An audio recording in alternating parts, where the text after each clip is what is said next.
Welcome to Kenzie and Street Urchins to Geek Salad's Retro Movie Reviews from the Geek Salad Podcast. I'm Andy. And I'm Charles Dickens. No, you're not. Charles Dickens was a 19th century author. A genius. Thank you. If you're Charles Dickens, then what? Tell me about the story of Christmas Carol. How do I know you're Charles Dickens? I know the story of Christmas Carol like the back of my hand. Oh yeah, prove it. All right. Well, I got a little mole right here, and there's a nice vein right there, and now that checks out. Hey. Joining us or I may be Mike. Joining us for our merriment, we first off have one of our regular co-hosts, Katherine. Yay! We said the word Muppets, and she was like, "I'm in." And then above me, we have Mr. Thomas Greene from Movies After Work. Hey guys, also heard the word Muppets and immediately declared I was involved. Yes. I believe I could hear from hundreds of miles away things just dropping out of your arms going, "Yes, I'm in." So that was my schedule. You know the ritual by now. Tell us about Movies After Work. Movies After Work is my friend Alex and I. We decided to turn our 1 a.m. trips to Denny's, where we would talk about movies, into a podcast. So we talk about movies. We talk about being parents to toddlers. We avoid talking about our jobs so we don't get fired because of social media clauses. But yeah, good idea. Excellent. And they just did a fantastic episode on the Warner Brothers debacle, which was fantastic and so satisfying. Which one? The latest one. Oh, the most recent one. There are so many. Well, yeah. They kind of all play together. It's like those old retirement commercials where they would show the tiny domino leading to the gigantic one. Like what might seem too big might not be so small. Oh, it was that commercial, legendary. But that's what Warner Brothers has been. So anyway, tonight I'm here to talk about A Christmas Carol. And I am here for the food. It's been a week since we've been doing since we last did our last movie review with Thomas, and it's good to be reviewing again. It's good to be doing anything again. Oh, told you we were going to be doing that, Katherine. So, released in 1992, this is the first Muppet movie to be released after the death of Jim Henson and Richard I see Hunt. a dog in the corner. Yep. Hello, dog. So. And it was dedicated to both Jim Henson and Richard Hunt. Right. That's what I said. That's true. So I'm going to start with Katherine here because Katherine is our resident Muppet fan. Did you see this one in the theater? Yes. Okay. It's very simple. Yes or no.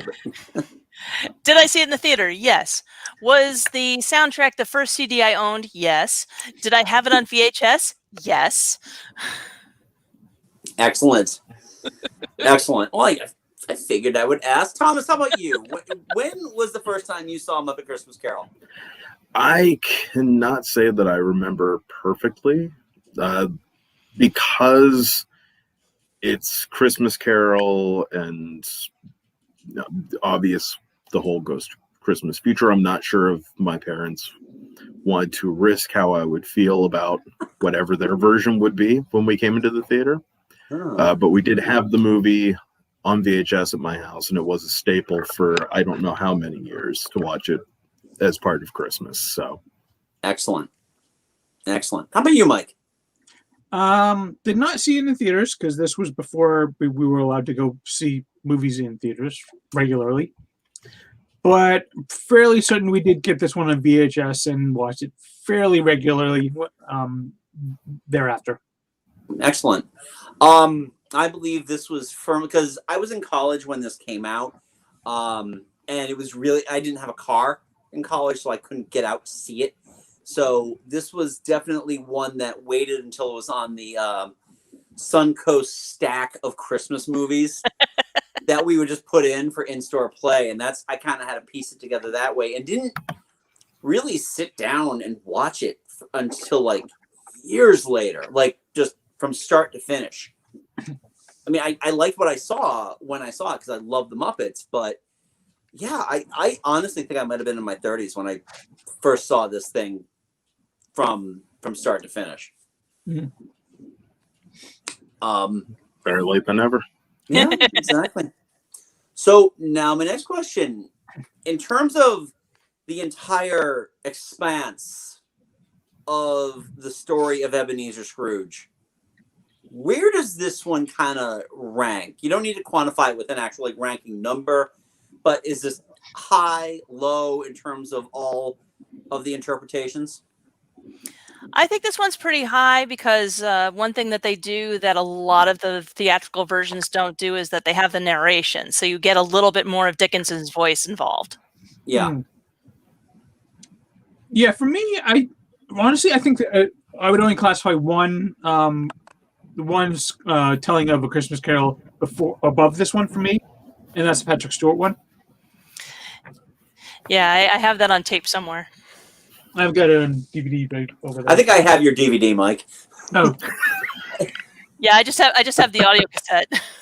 you're right. I Okay. don't seem to have mine over there. Yeah, no, because I have it. Because my mother-in-law borrowed ours. We never got it back, and then I wanted to watch it again. You loaned it to us like 2 years ago, and then all of this nonsense happened. I saw you tonight. I should have just given it to you then. And speaking of which, just to make tonight even a little more festive, we have some new additions, thanks to my good friend and partner, Mike. We got some new additions for the Nerd Museum here. We got some lovely new Funkos. Those are both from season 2 as well. Yes, they're both from season 2 because you've got the Signet on there. You've got Cara Dune, and by the way, my daughter wants to get her hair done like this. Nice. I'm not kidding. So Makes sense. I'm going to place Mando right next to Boba Fett, Where? and I'm going to place Cara Dune next to Fade Routha because, sure, Mando Bros. Mando Bros. Mando Bros. Hey, I got pics of Princess Leia in the slave outfit. You want to see them? Yes. So let's get back to this now. Thomas, how about for you? What in terms For of me, overall tellings? For me, this one ranks as the best one. It just does. It might not be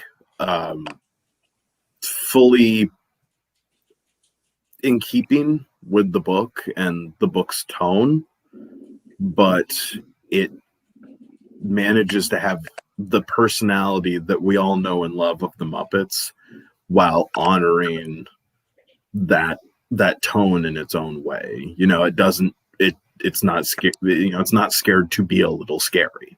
Right. Yeah. Which, while not necessarily unusual for a 90s kids film, is still something to not frown at. Mhm. Yeah.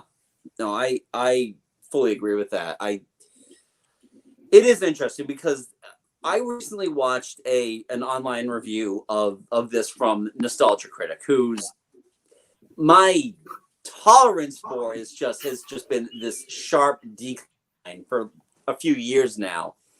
Yeah. And I kind of felt like his criticism was very much like you aren't looking at it from the scope of a Muppets movie. If you're watching a Muppet movie, you give the Muppets license to do what they need to do to be Muppets. Otherwise, they're just a bunch of dudes with their hands in socks retelling a classic tale. One thing I really liked about this version, though, is the fact that they created new Muppets for the ghosts. Right. I think if they'd used existing Muppets, it would have taken all the seriousness out of the moment. Because I mean, yeah, it is a Muppet movie, but it's still a relatively serious retelling of A Christmas Carol. Yeah. I mean, Michael Caine plays it 100% serious. Kermit is a very serious Bob Cratchit. And yeah, there are comedic moments mainly with Gonzo and Rizzo. But the telling the story itself is fairly straightforward. And if they'd use Fozzie as the Ghost of Christmas Present, you'd be like, waka waka waka. It's like it would have completely taken away the seriousness of that moment. Right, and that was what they were originally considering doing. Was I believe Gonzo was considered for the Ghost of Christmas Past when they were first putting the plan together, and then they were like, no, let's go original and let's do something different. Let's create new characters, and that's one of the reasons why the movie is so good, is because they decided to do that. And the Ghost of Christmas Past, to get that effect with her, originally she was put in like oil to get the floating effect that they wanted, and that ended up being not great for the puppet. But water also worked pretty well. And that was another thing where, like, the Ghost of Christmas Yet to Come was it's all like cheesecloth, which floats and is beautiful, and it's supposed to be raining, and cheesecloth looks terrible when it's soaking wet, and just would have like, so they like had to shoot it certain way. Who has it on DVD and has watched it with the commentary? That would be me. The commentary with Brian Henson, which is beautiful. By the way, if you're a commentary person, I like it. I recommend it. Nice. Yeah, it's interesting too that you mentioned that, because we're kind of bookending our Christmas season. This is our last episode for Christmas, and our first Christmas episode that we reviewed this year was Mickey's Christmas Carol, where they took existing characters and made them the ghosts.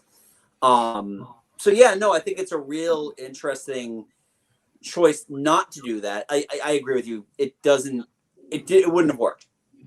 Actually, no, it was definitely Gonzo that they considered for the Ghost of Christmas Yet to Come, with That's like his nose coming out of the cloak, and it's like that worked for Darth Nader, but it doesn't work for the Ghost of Christmas Future.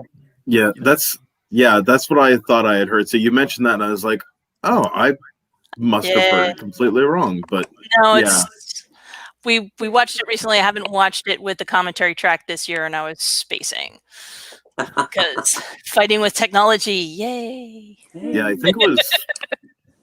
I feel like Miss Piggy would have been first up for Ghost of Christmas Past. Yeah, I don't remember. Might have could also have been Scooter. Like I'll put it on the commentary track and let you know later. Right, because if we're on that track, then Sweetums is definitely the Ghost of Christmas Present. Yeah, I can get on board with that. Yeah, come on there. Come on, we can do this. Don't ask why my other arm doesn't move. It's moving my mouth right now. Let's go. If I had to pick one of the existing Muppets to be the Ghost of Christmas Past, it would absolutely have been Janice. Yeah, come on, let's get to the past. Yeah, I like Sweetums as the Ghost of Christmas Present. Present not name, present job. As much as I love what they did with it, that would have been a great missed opportunity. That would have been awesome. In fact, I don't think any of the full-sized name Muppets appeared in this one. No. Yeah, I know Sweetums wasn't there. Yeah, no, it's they don't make a whole lot of appearances outside of certain things. I mean, it would have been interesting to see the Ghost of Christmas Present with the Gorgs or something, but no. Yeah.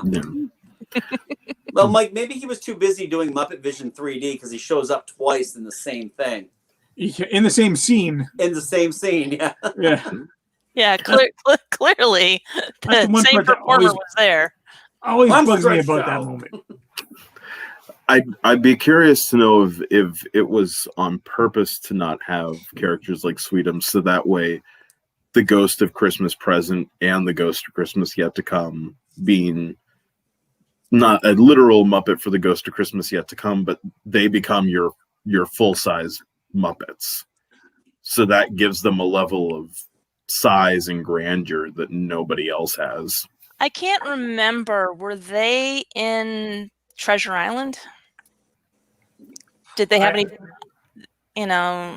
I haven't seen Treasure Island in forever. I haven't either. Yeah. It's We tried to watch it again and went, oh, this is painful, and quit. But I don't recall any human-sized Muppets being in that either. yeah. Oh, Sweetums is definitely in that? Okay. Yeah. I've been Okay. corrected. Thanks, Joe. Well, one thing I think I would kind of be saying, kind of thinking about why they wouldn't have any full-size Muppets. I mean, other than like those Christmas present in Muppet Christmas Carol, is it probably because of the set? Because that set is very kind of it's very angular and very kind of set to scale. And you got the humans. If you had like a larger Muppet on there, it might have kind of thrown things off a little bit more. I mean, like when you have the Ghost Christmas Present, they shot it in a different way. Yeah. I think if you had a lot more of the human-sized Muppets on it might have caused like maybe a size and spacing issues. Because I mean, those they were walking like two by fours. More likely, they just didn't have roles for them. Yeah, probably. Yeah, but I can get behind what Tom was saying too, though, about just you want to preserve the grandeur of the larger characters for your main characters. I also love the fact that with the opening credits, it's not Steve Whitmer as Kermit, it's Kermit as Bob Cratchit, and Miss Piggy as Emily Cratchit. It's you didn't get the actual Muppeteers until the very end.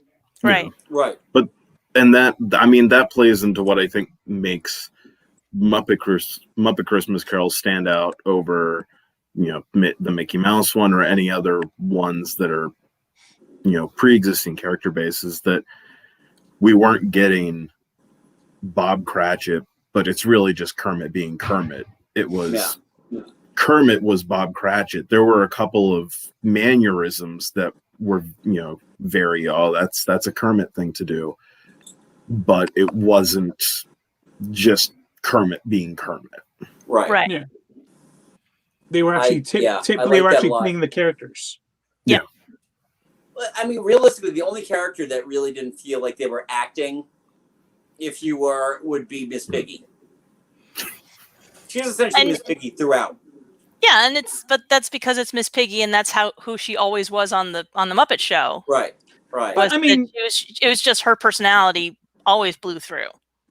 But I mean, even that, in the Ghost Christmas Future part, when Miss Piggy is, I mean, that is a definite shift of her character. It's just like she is very, very downtrodden, very sad because of everything that's happened. And that was Emily Cratchit. That was right. It was more Emily Cratchit than Miss Peggy. Yeah. Now, one thing that I kind of noticed, because we did this Christmas, we've essentially done, like, if we can get our hands on a version of A Christmas Carol, we're watching it with the entire family. And that's ranged from stuff like Mickey's Christmas Carol to this silent 1910, like 10-minute Christmas Carol, which we found just using like the Roku search. And then I inadvertently downloaded this Christian network, which might have some decent Christmas movies on there. I haven't looked, but after Christmas it's gone. And we saw Patrick Stewart, we saw Muppets, and then we watched Mr. Magoo. And what's interesting to me is that some of the better Christmas carols are coming from the most unlikely of places. You wouldn't think that the Muppets would have such a really good and, dare I say, almost accurate depiction of A Christmas Carol. And a lot of that, I could say anything about Mr. Magoo's Christmas, even though they flip the order of the ghosts. So present is first and then past is second, which weirded me the hell out. But I forgot about that. Yeah, well, it's on Peacock, and you can get it for free if you don't mind like 3 minutes of commercials every 15 minutes. So, yeah. But which is weird because every movie we've reviewed on this Christmas has been on Disney Plus. Yeah, it has. Yeah, where's our damn check? It's in the mail. here's something that stood out to me, and I was thinking about what I wanted to talk about tonight about this. This is the only Christmas Carol where somebody shows Scrooge an act of kindness, like without, just being nice to him. And it's when Beaker gives him the scarf. And it's the only version of A Christmas Carol that I can remember where somebody gives Scrooge something. And it's like, it's really touching because you can just tell how much that means to him. I don't know if that's just the action involved or the fact that Mike Cocaine is just really good at this. No, he is phenomenal in this role. Yeah. He's exceptional. Yeah. Well, they were like, we'd like you to play this role. And he was like, okay, but I will only do it straight. I won't treat them like Muppets. I will treat them like people. And they're like, perfect. Yeah. That is what you were supposed to do. Yeah. All I have to say about that is thank God there are no like horror stories of Mike Cocaine being like a difficult person to work with on set. No. He's not like a Christian Bale or anything like that where, one of the little rods holding their arms kind of falls off and he's like, good for you. Good for you. No, his career goal was to never turn down a role. So that's what he's done. Which also explains Jaws the Revenge. Which his review of that film is still amazing. I haven't seen the movie, but I saw the house. The house it bought. The house, yeah. Of Jaws the Revenge?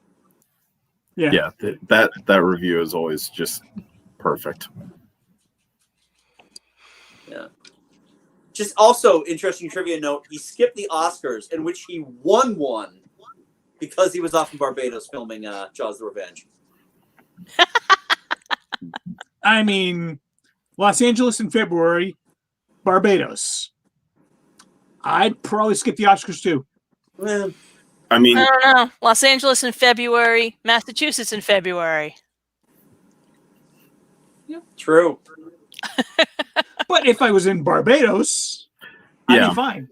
Yeah, when you've got Barbados, what month it is really isn't a factor of what's in the other hand because Barbados. Barbados, exactly.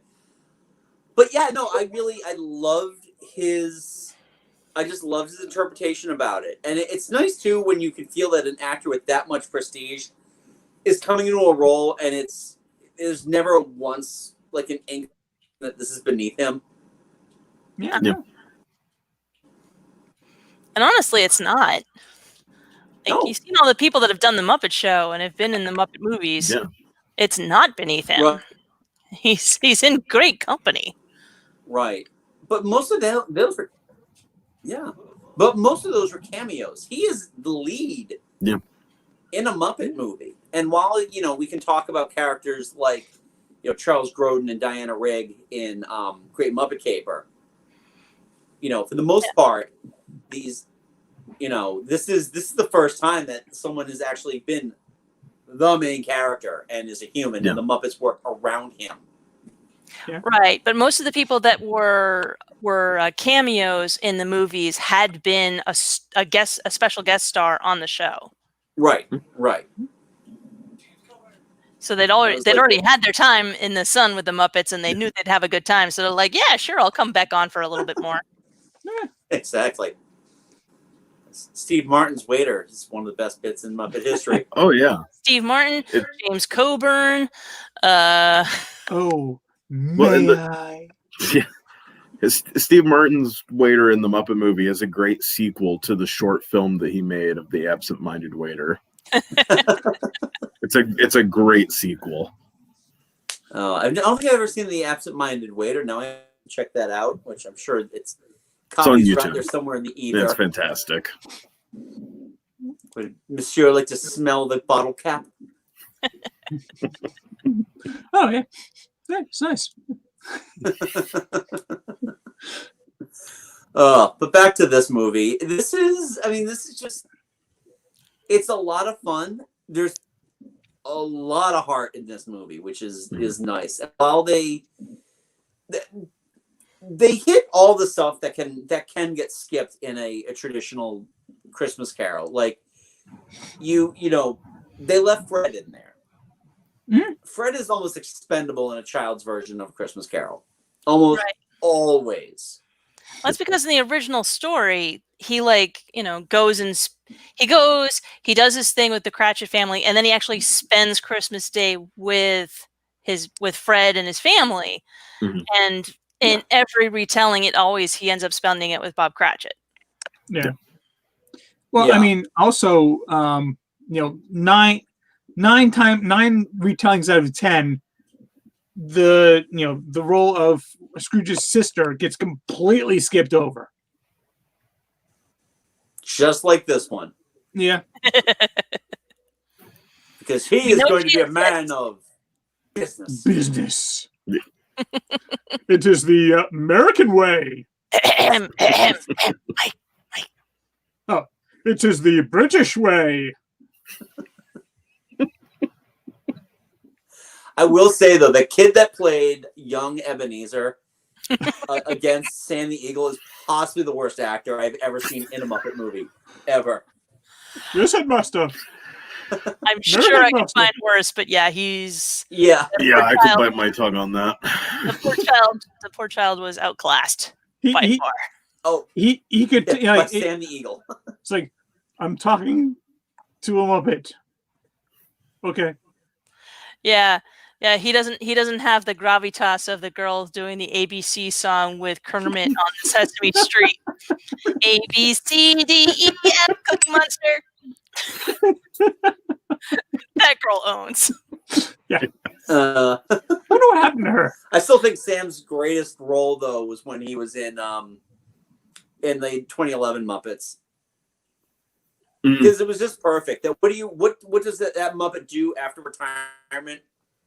Joins a crazy right-wing news organization. You are all weirdos.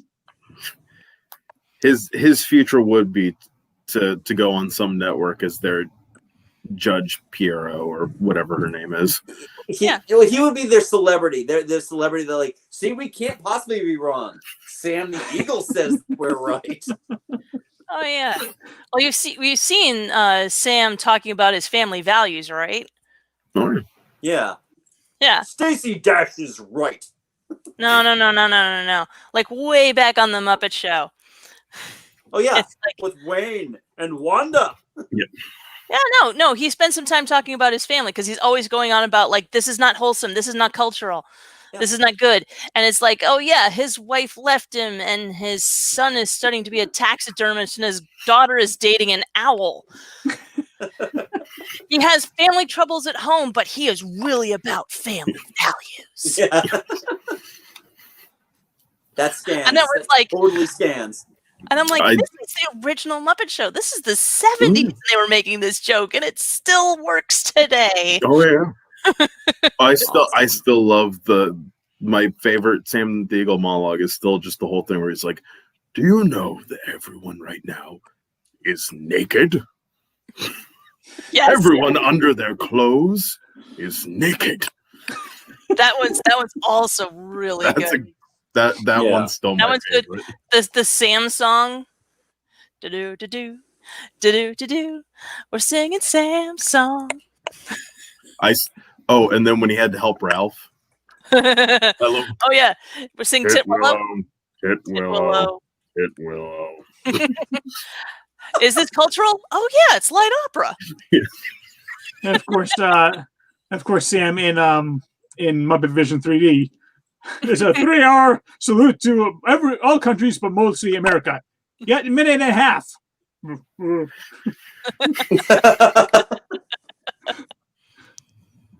Great moments in history, but only the American parts. All right, so while we're talking about Muppet characters here, is this Gonzo's best movie role ever? Because I want to say yes. Yeah. I'll say yes. Gonzo is like that tipping scale where the character can be used brilliantly or he can be super annoying.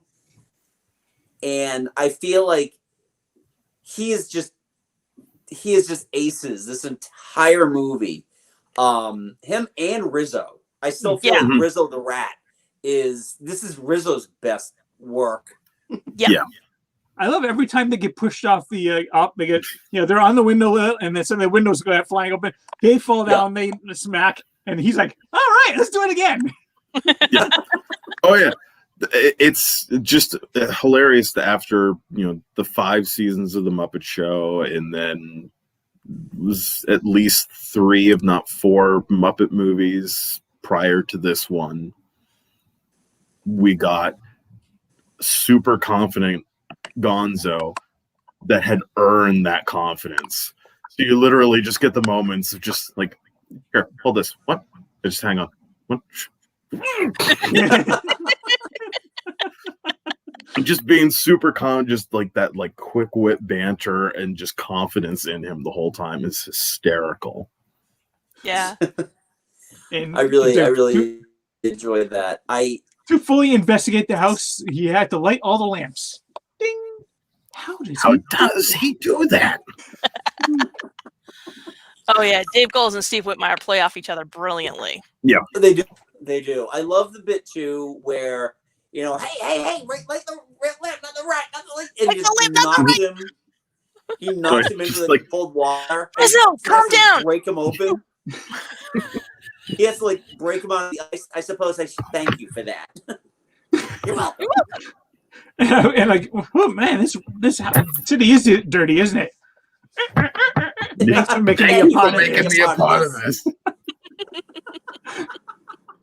You know what? Can we also say,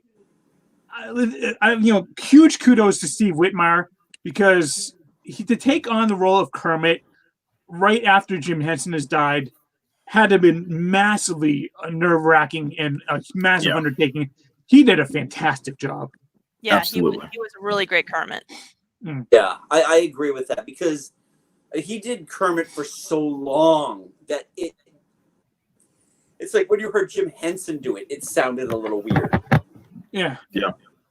And now the new guy they have doing it, it's going to take some time. Yes. I think the time it's going to take is however long it takes for his contract to run out. I think that's the time frame that we're working on here. Yeah. Oh boy. I think his contract's going to run out, and then he's going to find out that for 2 months, 3 months before that, they were auditioning and then training someone to replace him. Well, I think they usually have a backup anyway. There's always a backup for them just in case the worst happens. In case Frank Oz doesn't want to do it. Remarks about your company. Frank Oz is long since retired. Yes. Yeah. And I'm fine with the Fozzie and Piggy voice now. Mm-hmm. They're okay. All right. I mean, if we're talking about it with this here, it's still Frank Oz doing Fozzie Wig. Yeah. Which is a great joke. The Rubber Chicken Factory is a fantastic joke. And I love the fact that Michael Caine actually that is a straight line reading for him. Yeah. Oh, it's my first job at the Rubber Chicken Factory. Michael Caine, though, does have, whether it's a bad movie like Jaws the Revenge or a good movie like Muppet Christmas Carol, he has a gift of taking ridiculous dialogue and just selling it. Yeah. The other movie that is a prime example is Noises Off, because It's so long since I've seen that. He spends so much of that movie just rattling off this egotistical, bantering nonsense, and you still kind of sit there and go, you're an asshole, but I kind of want to do as you're telling me. Yeah, it's been forever since I need to watch that again. Yeah, I have that one on DVD. That's as long as, if for some reason I lose that copy, I'll buy another one immediately. I mean, overall, this is great. We haven't really talked about Kermit that much. I thought he was fine. He's a good Bob Cratchit. Full disclosure, I've never liked Robin, so sure. I thought this was Muppets. I thought this is a pretty good Robin. This is one of the most tolerable. Well, actually, no, because the Frog Prince was also really great, and that stars Robin, and that was actually the first time where they really branded Kermit as a frog. So that was that's very interesting, but. And of course, the fact that Jerry Nelson and Steve Whitmire can sing really well, and their scat is wonderful. I've always had a soft spot in my heart for Robin, ever since the original Muppet Show. I get it. I get the complaints about him, but it's just like he's no Scrappy Doo. No, absolutely. Thank you for grounding us on this, because yes, he is no Scrappy Doo. He's no Cousin Oliver. He was very calm on that one. He was very clearly an attempt to have a character that fully connected with the youngest audiences. The problem is it resulted in us going, I don't care what step on the stairs you're sitting on. Stop singing about it. That's not what I'm here for. Congrats, you're 5 years old. Sing a different song. There you go. Bring Madeline Kahn to sing with you. That'll make me want to listen. I want to see Dudley Moore toss more Muppets.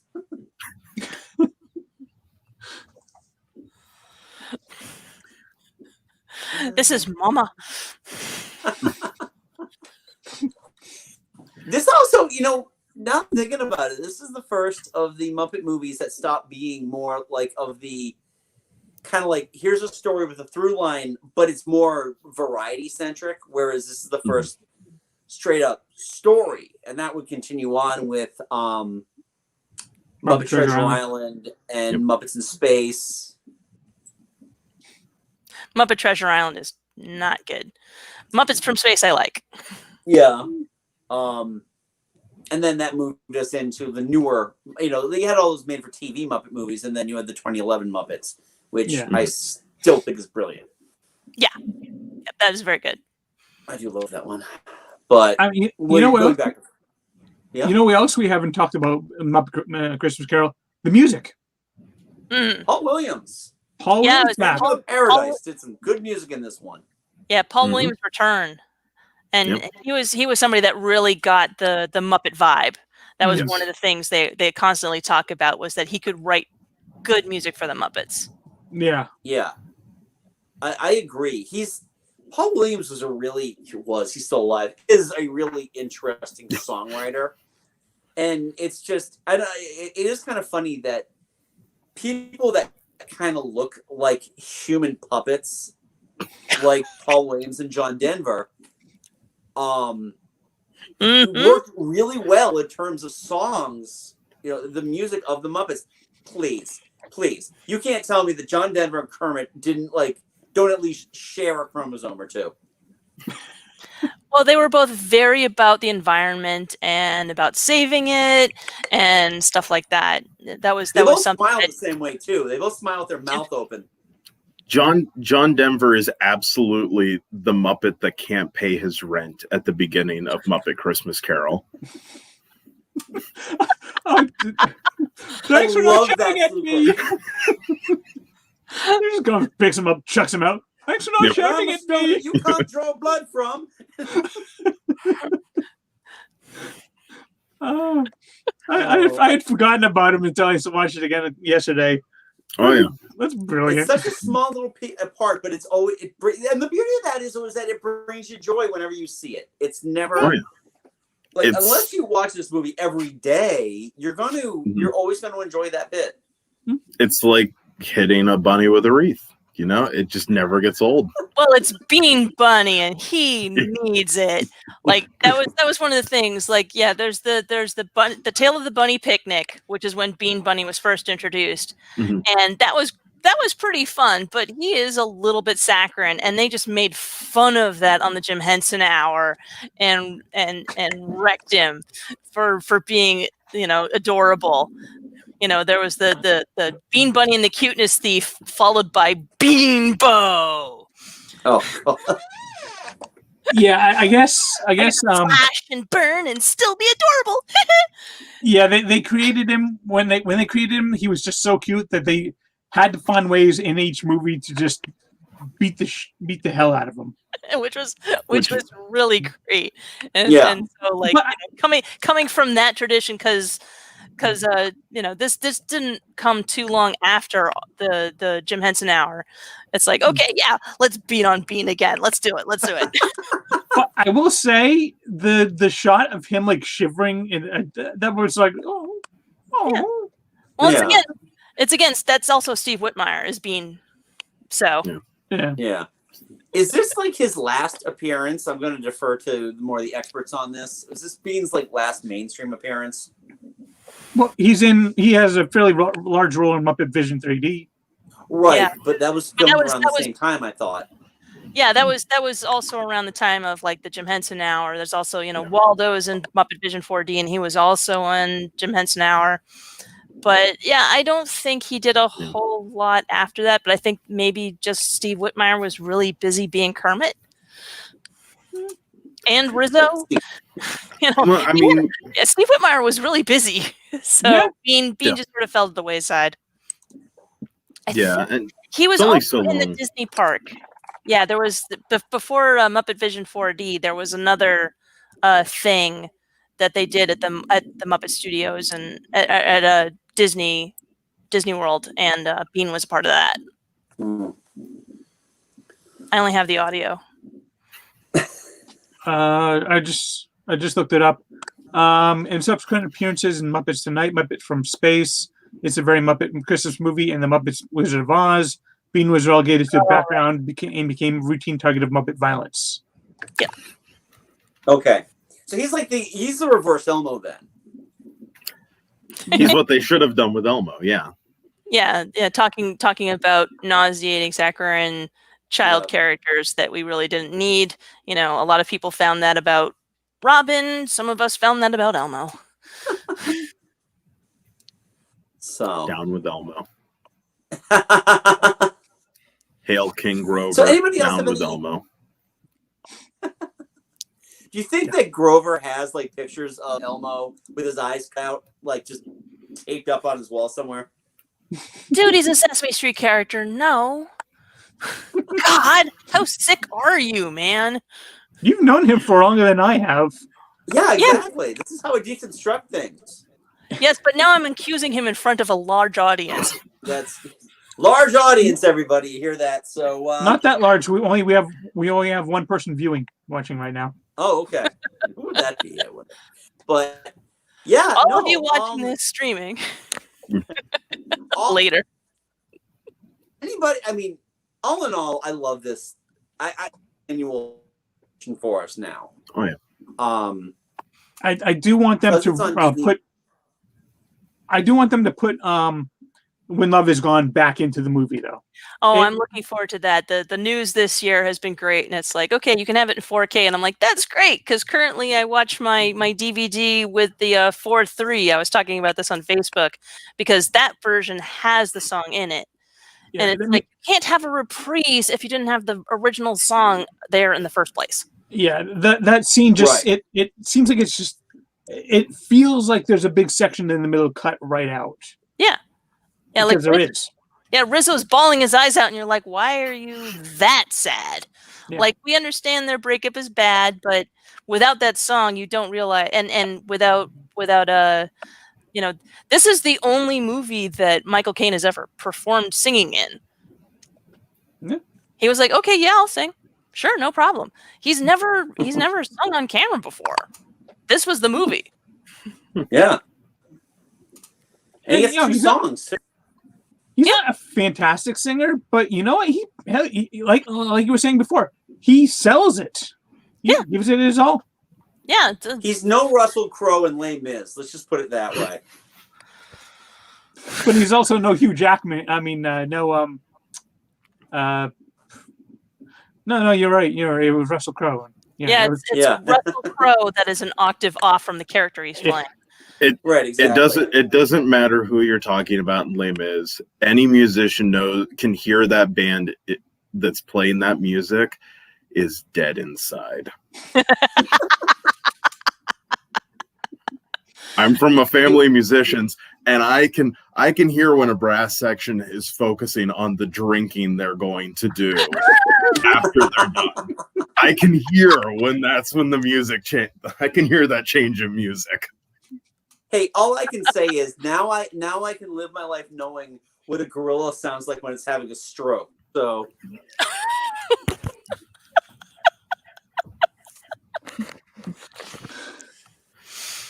So any other thoughts on Muppet Christmas Carol before we wrap up this jolly holiday season? It's excellent, and if you don't like it, don't tell me. If you want to be my friend. Yeah. You don't have to lie to her. Just fail to mention that you don't like it. That's easy enough. So, Thomas, have you shown this to your daughter yet? Yes, we watched it last Sunday. Oh, wonderful! And she knows who the Muppets are. I'm trying to move her away from Mickey Mouse into Muppets. Okay. Growing up, I resented Mickey Mouse and I resented Bugs Bunny because I just I would even tell my dad, even as a kid, I just would go, it's all about them. Like everyone else is so much better than them and they're making it all about them. And I'd watch Muppets and go, yes, Kermit is the lead, but he's not making it about himself. He's actively trying to make it about all of the other people. All the others, yeah. Yeah, so I as a kid, it was all about of those three standard choices. It was 100% about Muppets. Nice. So I'm trying to move her in that direction. I will say though, and again back to Disney Plus, money please. That the brand new, and by new I mean from the last 7 years, Paul Rudish Mickey Mouse cartoons are nothing short of brilliant. Yes, those are the exception. And as rightfully they should be the exceptions. But I'm really glad that she's loving the Muppets. My kids love the Muppets. They quote Muppet movies like crazy, especially The Great Muppet Caper, when my son will just look at us and go, shame! Shame on all of you! Shame on you! It's just we had to stop it, go back 30 seconds, and then watch him do it 3 times. Yeah, if I'm playing music in the car while my daughter's in the car and Rainbow Connection comes on, she will immediately, she hears the banjo and she goes, "That's Kermit's song." Oh. And then if I'm going to sing along, I have to sing along in my questionable Kermit impression. Oh, it's the only way that she'll be like, "No, Dad, like Kermit." That's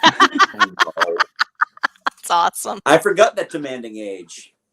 Yes. Yeah, I actually, with that puppet I have, I left at my mother-in-law's house, even though I guess technically it's my wife's. I put it on, and I actually do a really good Kermit impression, and my kids had never heard it before, and they're like, "Where did this come from?" Can you do it without Kermit, or do you have to have Can I do it Kermit? without Kermit? I can try to do it without Kermit. I'm just trying to think of a line from. Hold on a second. Oh no, we're definitely twins. Oh wait, Fozzie, take off the hat.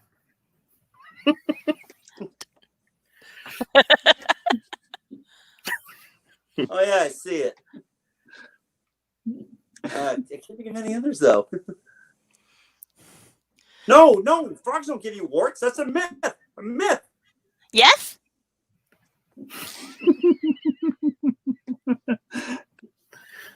Oh God, that's it's a running that's gag. Carol Kane. Yep. Who my daughter and I are kind of like piecemeal watching Scrooged right now. Because God help me, it ain't streaming anywhere, so I had to like record it off of AMC, which has been butchered. Oof. But we just got to the Ghost of Christmas Present stuff, and she's dying. As well as she should, because it's Carol Kane. She's brilliant. Yeah. Mm. So, Oh, yeah. But yeah, Carol Kane is brilliant in everything I've seen her in. Yeah. Yeah. She's awesome. Including Kimmy Schmidt. If you haven't watched Kimmy Schmidt, you got to see her in that because she's awesome in that. She's great as Mike Birbiglia's mother in Sleepwalk with Me. Oh, I didn't know she was in that. Yep.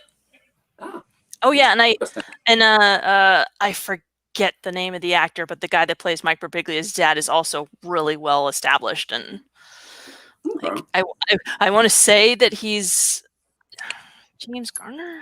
No, something. Nope. I think he's that'll do pig guy, but I'm not okay. positive. No, James Cromwell.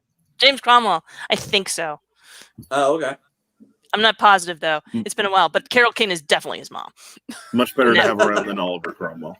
Awesome. Well, you know, he's still got his head attached. Well, that was Muppet Christmas Carol.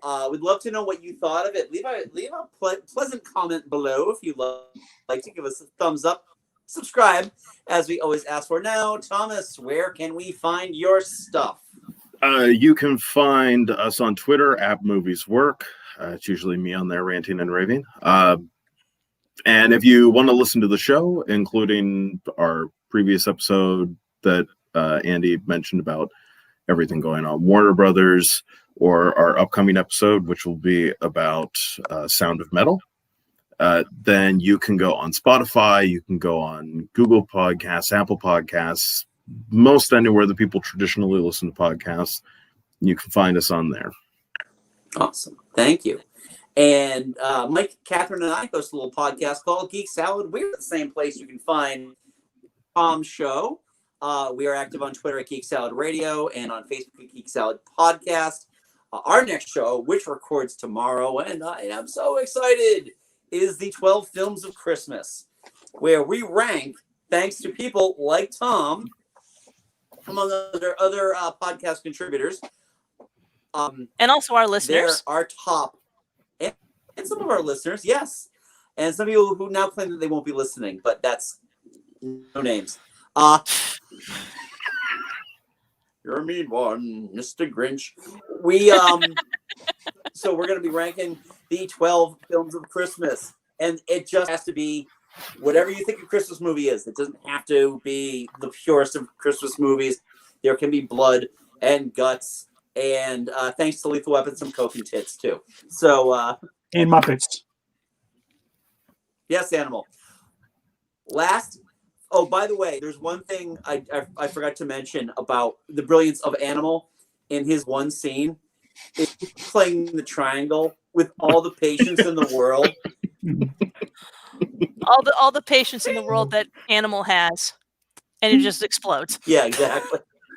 Well, I mean, he also managed to quiet everybody down for Frozzy. Oh, yeah. Oh, yeah. Quiet! Thank you. So, I think he's a Muppet stuffy.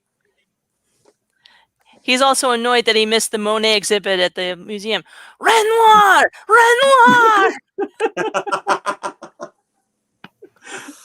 All right. Well, Thomas, thank you so much, man. And if I don't talk to you beforehand, have a Merry Christmas. I hope your family has an amazing Christmas. And we'll definitely bring you back in the new year for, oh, God knows what. Same to all of you guys to have a happy holiday season. Thank you for having me on yet again. Andy, I know you and I will be talking again before the end of the year because you're going to be joining us on our show for a special ranking feature. Yeah, we're doing that right after Christmas, right? Because I got to watch Soul, yes. Right? Yeah. I'm on vacation that week, so awesome. That will be cool. So it's going to be lots of fun. I'm looking forward to it. So, Katherine, Mike, well, other than the fact I will talk to you guys tomorrow, I want to wish everybody watching, a very happy holiday, Merry Christmas. We should have one more coming up before the new year. So I won't wish you a new year just yet. You're not out of 2020 yet, pal. Not yet, So- anyway. Not yet. So anyway, until next time, I'm Andy. I'm Mike. I'm Catherine. Go forth, be nerdful, and Merry Christmas. We'll talk to you later.